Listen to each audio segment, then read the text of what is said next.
Thanks, April. Typically, Yasmin Al-Khaimah fasts during Ramadan, the holy month for Muslims. But Arthur Takahashi tells us why she's not doing that this year. Islam requires Muslim student Yasmin Al-Khaimah to fast from sunrise to sunset during Ramadan. But Al-Khaimah is on the winter tennis team, and fasting would interfere with her practice schedule.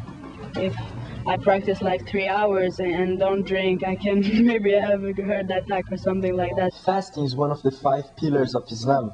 It is a requirement for Muslims during Ramadan. But Al-Khaimah, who is from Algeria, decided not to fast this year.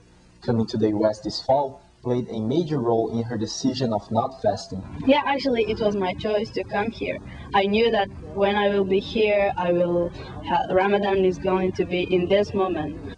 Al-Khaimah's tennis coach, Sid Carvalho, respects her decision of not fasting and coming to practice. I respect the faith very much. If she would come to me and say I cannot play because of my faith, she would not have to play.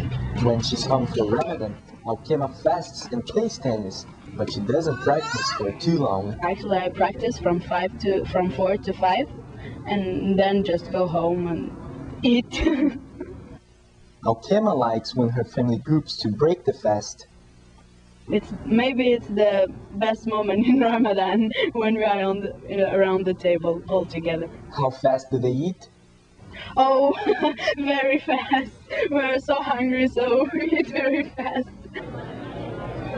Ramadan is not only about fasting, it's also about purifying one's body. With photographer Satish Scales, I'm Arthur Takahashi reporting for Winthrop Close-Up. Ramadan started on August 22nd and will end on September 21st.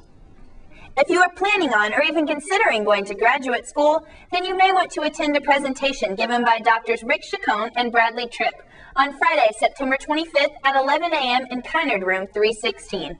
Now, let's take a look at what's going on around the world. President Barack Obama is marking the one-year anniversary of the collapse of Lehman Brothers with a speech in New York. The collapse of Lehman Brothers became the largest bankruptcy in U.S. history.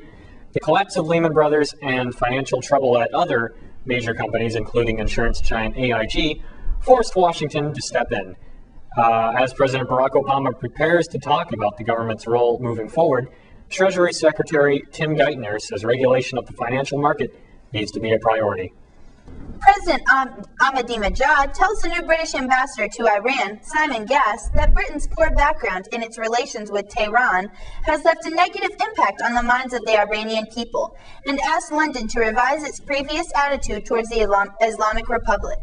President Ahmadinejad said that the Iranian nation will never allow anybody to interfere in its internal affairs, and that the British government should make up for its mistakes. China began construction of its new Space Launch Center in Wenchang City. The Hainan Space Launch Center will allow China to take part in more international commercial space launches.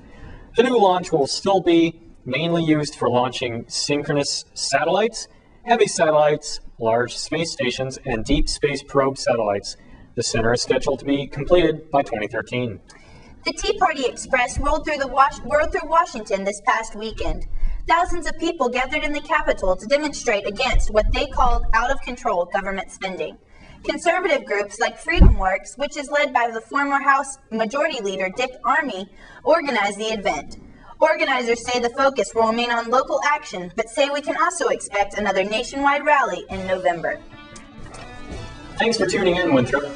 Tune in next week to Winthrop Close-Up to find out why the sandals you love to wear may be hazardous to your health. And don't forget to check out the September 24th issue of the Johnsonian. Have a great week, Winthrop. See ya.